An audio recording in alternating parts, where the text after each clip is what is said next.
At Drift, we made the enemy forms. When I was at Privy, we made the enemy the complexity of marketing for small businesses. But I'd even think of it another way. You need to basically just name the problem that your customers are having, and you are the hero for them. The villain we want to focus on is ABM. And you kind of coached us last time on saying maybe we give a big bold statement that ABM is dead. If you're going to make ABM the villain, you better come correct, son. You better come with like a really specific angle, a really specific example. Is this vibe marketing?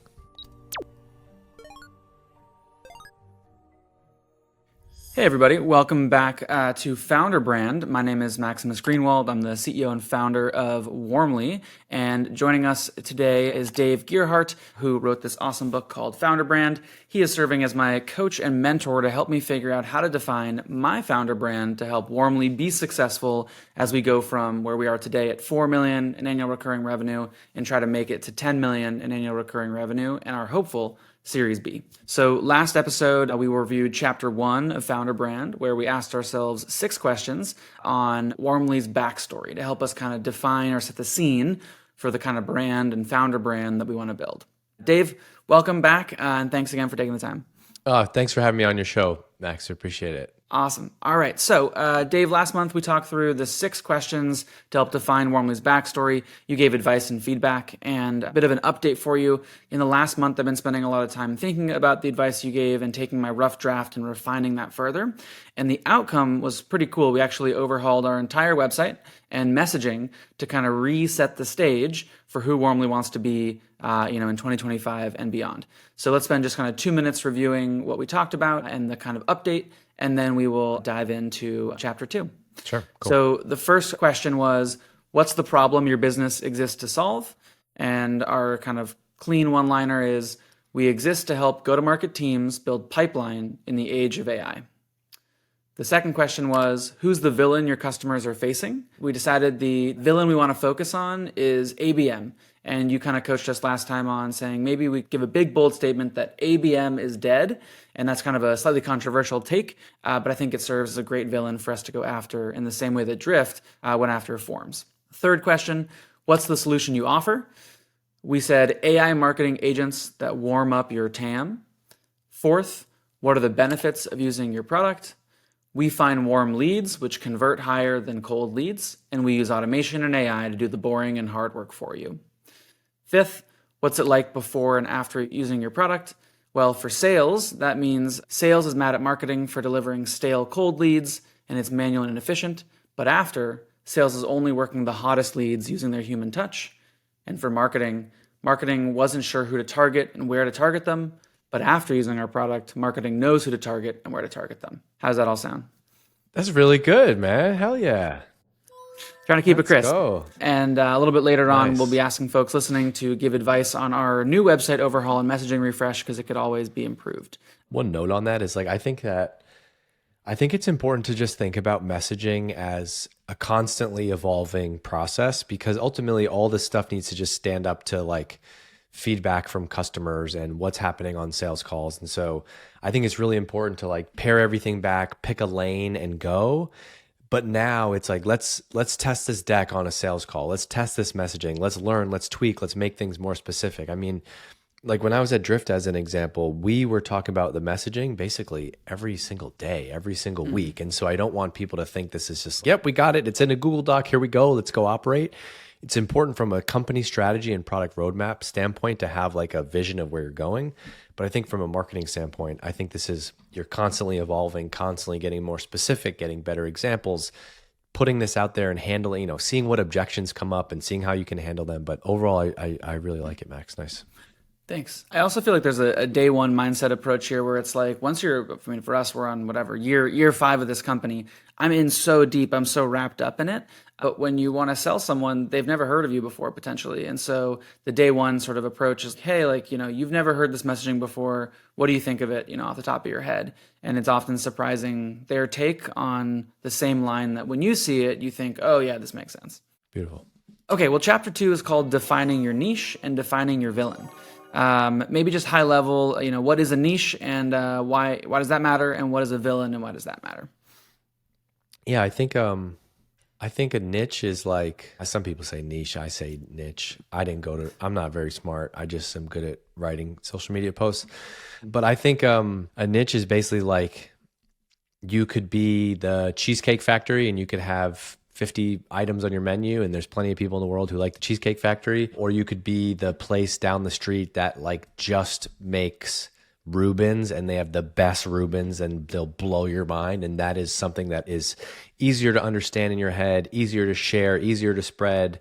I'm sure I could ask ChatGPT for a nice, like, concise definition of a niche, but I think it's like, what is the one specific thing that you want to be known for? Like with our business with Exit 5, we're not building a community for all of marketing. We're building a community for B2B marketers specifically. That is our niche. It happens to be pretty big, but I think it's really important. And I think that when you start, you want to start with a niche because it's always easier to add on more plays as you go, add on more product lines, add on new markets. But I think when you try to be everything to everyone right out of the gate, it's very hard to get initial traction. Specifically, like where you guys are at 4 million, you want to get to 10 million. I think, talk to anybody, any investor, anybody that's been around a bunch of startups in the past. And it's like, you can have kind of one core product to get you to 10 million ARR. And I think that would be wise for you all to zero in on what that niche is and then define your enemy. This is like, classic 101 storytelling. Go back and watch any movie, read any book, study history. There is always some type of us versus them mentality, David versus Goliath. There's some type of enemy. At Drift, we made the enemy forms. When I was at Privy, we made the enemy like the complexity of marketing for small businesses. But I'd even think of it another way. It's not even necessarily you have to have an enemy, this like, super evil enemy. You don't have to have your Darth Vader, or as my son calls him, Dark Vader. You need to basically just name the problem that your customers are having, and you are the hero for them. I love the book Story Brand by Donald Miller, where he basically is like, you're on this journey and your mission is to basically help your customer. You're the hero for them, help them navigate that. You have the playbook, you're the guide for them. And so it could be define your enemy. It could be name the problem. I like that for you all. Just to kind of put this back on you in this sense of like, is your enemy, the villain is ABM? Is that the enemy that you think you're going to create? Well, yes, and let's get into it. So I think niche, which we'll go with niche instead of niche. I'll take it. We are basically picking one thing that we're going to be better than everyone else and focusing just there and taking that as long as we can. And then two, on the villain, picking someone that we can basically ensure that we are creating the feeling of there's a problem and we exist to solve that. Okay, so Drift niche down to product marketers at first, which is a big subset of the marketing industry. For us, we've used to focus on SDR managers. Because the origin of Warmly, that got us, I think, from 0 to 4 million in ARR was sort of a human first, give your SDRs these tools and it will save them time and energy. And I'm curious, you talk about this thing called the minimum addressable market. And basically the minimum addressable market is this like very small subset of things. And that can be really effective for founding teams. How do you know when it's time to move beyond your first niche? Like, is it 4 million in ARR? Is it 10 million in ARR? Is Exit 5 always just for B2B marketers? Like, when do you feel saturated and how do you know when it's time to go to the next one? I don't know. You'll know. Yeah. I think it's less about like, I don't think there's some like magic number, right? I think it's like, you will know because did things start to slow down? At Drift, like, did we have every product marketer in the world install our chatbot on their website? No. Okay, well, we have a tiny portion of that. And so the problem is actually, I think it's just like a way to understand where you need to focus. And so the problem is actually like, well, no, we didn't. If we did, then like, let's pick up the next thing and move on. But it was like, okay, we didn't, but the issue is that like, it's actually a messaging thing. And then like, we think product marketing owns the website, but they actually don't. And it's demand. Oh, there's an insight. Okay, so we're going to expand now from, it's like, I don't think of it as this like finish line that you're trying to get to. I think it's like, to me, it's all about the learning. We started with focusing on product marketers at Drift. I don't even know how much revenue, how much ARR that, it's not like we focused on product marketers till 1 million ARR. It was like, we came out of the gate with product marketers because I think so many people just sit on the sidelines and we love to do this like business school, business strategy, like it's so much easier to like play business than it actually is to be out there shipping. And it's like, this week, we're going to try to see if we can get on calls with 10 product marketers. Okay, great. But actually, a couple months into that journey, we realized like, okay, not only can we serve product marketers, but actually through all these conversations, we learned that we're an amazing fit for demand gen teams and inside sales teams. And so maybe I talk about it in the book, but maybe the shelf life of that niche of product marketing, maybe it was like, I don't know, in my head, it could be years, right? But in reality, it was probably like 90 days, I think that you can add multiple products, you can serve multiple personas over time, but we just needed somewhere to get started. Really interesting, because for us, at least, our second, I guess we'd call it niche, or second persona that we've picked up is also demand gen marketing. Difficulty that I would say we've sort of faced as we've sort of tacked on this sort of second user persona is we have a couple problems, actually. First is it's been kind of hard to shake the prior perception of us as sort of like a live, real-time human engagement tool, and now more toward we're trying to move more toward automation and AI, which is what demand gen marketers want to do. Did you guys experience this at Drift as you sort of had to evolve your messaging to encapsulate multiple user types? And do you have any advice on how to cross that chasm? Yeah, so the challenge is people still think of you as the thing that you used to do, and you don't want to talk about that anymore? To have my cake and eat it too, I'd want to talk about our tools for SDRs to SDR managers, and I want to talk about our automation and AI to demand gen marketers.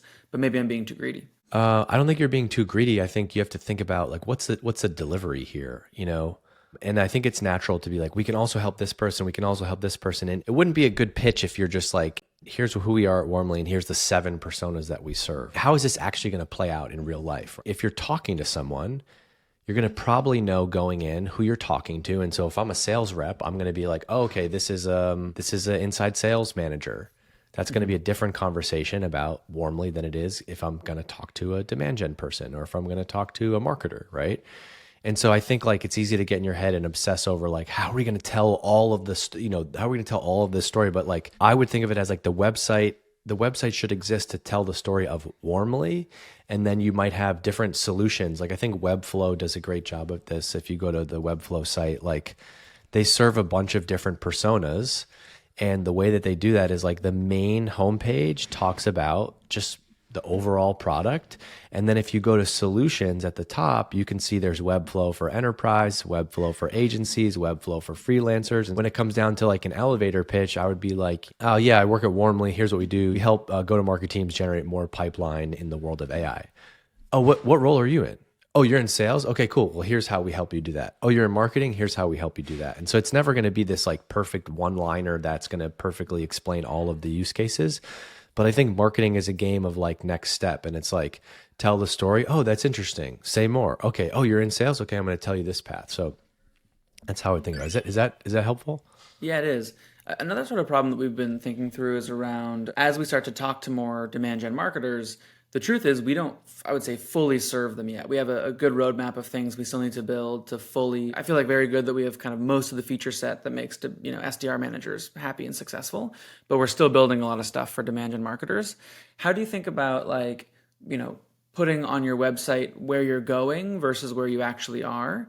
So yeah, how do you basically make the leap to say, oh, we have everything you need versus, oh, we're just getting started working with, folks like yourselves. Check out this roadmap of what's coming. I think that ultimately people aren't going to, if you can't do it right now, people are probably not going to convert for that reason. But I think it can be like a little sprinkle or cherry on top as to like to buy into that. And so like, could you have a page off of the main site that's like, why Warmly? And it's like, here's who we are, why we started this company, here's who the founders are, here's how we see the world, here's what we're doing today, and here's where we're going. For 10 years now, Elon Musk has been talking about self-driving cars, right? And the self-driving car thing is like just starting to come to fruition. But I think for a decade, people have believed that that is where they're going.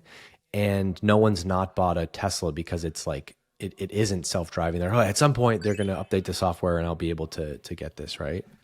Well, that's sort of a cool way to tie in the founder brand to the company brand, right? Because that's sort of like your founder, it's sort of like almost like founder mission and then like company product or company story. Yeah. It's like the founder mission is to solve X. And like for us, that's to, spark the end of ABM or to build a future where demand gen marketers are sort of these super marketers that are able to command, a fleet of AI agents to be successful at like creating Oh, I pipeline. love that.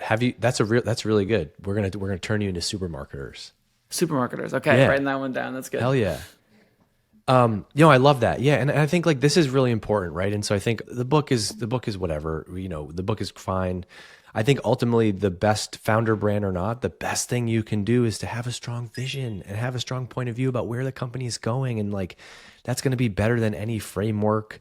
Whether you read my book, April Dunford's book, Donald Miller's book, throw all the books out. And it's more about like, where are you going, Max? What vision do you have for the company? Be a tastemaker, see the market, and write that down and have a strong point of view and be okay with sharing that with people and be like, here's who we can serve now, but here's where we're going. Like what was so fun about working at Drift during the stretch that I was there was at one time we only really had one product, but the founders had such a strong vision about like what the second product would be and what the third product would be. Like, all right, so right now we're just chat, right? But actually let the market think we're just chat, because behind the scenes we know where we're going. And so what if chat actually becomes this like AI sales assistant, and it's like, and that makes the marketing easier, that makes the product roadmap easier. It just gives you like a sense of like, what's the type of content we could be creating, what's the type of storylines and we can be teasing out there. I think the marketing teams that struggle and the brands that struggle is it's like, we're a webinar tool. Okay, where are we going? What's our vision? No, we do webinars. Okay, I can help you try to get more demos for webinars, but like ultimately at the end of the day, we're going to have to compete on like price or features, or we're gonna have to charge more or charge less, or build a premium brand or build a low end. It's just a harder game to play, where it's like if you can build a roadmap and have a vision and you're comfortable sharing that. I love that. I love where you're going. Nice. Okay, let's jump into the villain side, second half of the chapter. Maybe talk to me about why is a villain so crucial in a brand story, and what are some common pitfalls that companies face when trying to craft a story around their villain, and how can they avoid them? Yeah, it's crucial just because I don't know, there just must be something about how we're wired. Why do we root for the underdog? Why is it the Red Sox versus the Yankees? Why is it the Democrats versus the Republicans? Why is it this local town versus that local town? Why is it good versus evil, Luke Skywalker versus Darth Vader? There's a great book called by Joseph Campbell called, I think it's called A Hero with a Thousand Faces, and he goes back and talks about just like Greek mythology and stories from the beginning of the time. Humans have always kind of rallied around some type of good versus evil battle or some type of enemy. And so I think if you're pitching your product, who's the enemy, right? If I'm joining the local gym, the enemy is like being not fit and getting in shape so you can be more capable. The enemy is like, not being able to move when you're 60 years old. But I'm telling you that if you work with me now, you're going to be fit so you can run around with your kids and your grandkids. And so yep. I think it's just a storytelling vehicle, right? And at the end of the day, business, life, anything is almost always about storytelling. And so I think it gives you a better ingredient. Look back to, since we're in software, we can talk about Salesforce, and Mark Benioff put a bunch of people, like he hired a bunch of actors and put them in fake jail cells outside of like the Siebel conference back in the day to pit them as the enemy and basically like free yourself from traditional enterprise software. And so I think it's a storytelling tool. Common pitfalls would be like if it's not real and obvious, right? It's like a good joke, right? If it's a really niche, nuanced joke, like not everyone's gonna laugh. You got to know that the villain really works. And like in the Drift case, you can argue about whether this was true in the long run or not, but we made this villain like forms, 15 field, and we over dramatized everything. We were like, 15 field lead forms, and we made graphics with like all the fields, and we would make, be like, yeah, they're asking for your name, address, social security number, height, weight. And like, you just played into it, and it was like, everyone bought into that. Like it worked. And so the common pitfalls, like you got to make it work, man. You got to really think about your customer and show your customer, and show that this villain is going to land. It's a lot like people trying to create categories by just coming up with some like random ass category and random name based on what they think first. Like, who really is the villain for our customer? Really think about this. Like my personal trainer, like the villain in his life is actually just time. It's hours in the day. He does not have enough. And so we need to make that the villains to help him solve the problem. When we thought about choosing our villain, we looked at three options. We looked at a fun villain, which is this like alter ego for me, Minimus Bluewald. We looked at a competitor villain, which is 6 cents.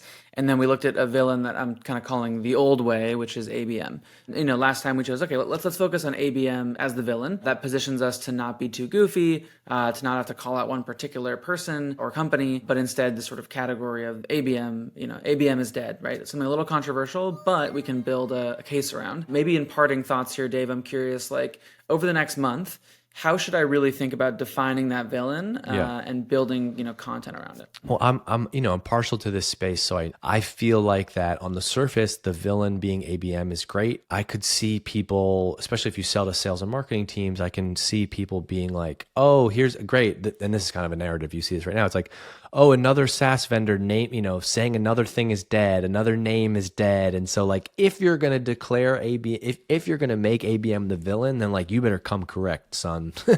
You better come with like a really specific angle, a really specific example. Like, what is it specifically about ABM that is broken, and how are you going to solve it? I think if you just come out and you say ABM is dead, the new way is, AI led sales or something like that. If you just like say ABM is dead and then you name a new thing and it's like this new acronym, I think people are not going to buy into that. And so, which, by the way, you might be right, but I think part of the game in marketing is like understanding this perception and the skepticism in the market, addressing that head on and making it part of the thing. And so it's like, look, ABM is dead. Yeah, I know what you're thinking. Probably, oh, here we go. I would lean so hard into this if it was me. I'd be like, ABM is dead. Yep, I know what you're thinking. Another SaaS vendor talking about XYZ is dead, but hold on, hear me out for a second. Here's why. Here's why the time is now.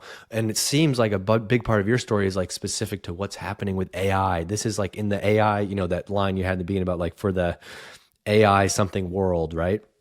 Like leaning into that and being really specific and pushing yourself and the team and the product to really be specific about the problem that you're solving and why is ABM the enemy, right? And so like in the Drift case, it was like forms were the enemy because we had a better way, which was to do it through chat. Awesome.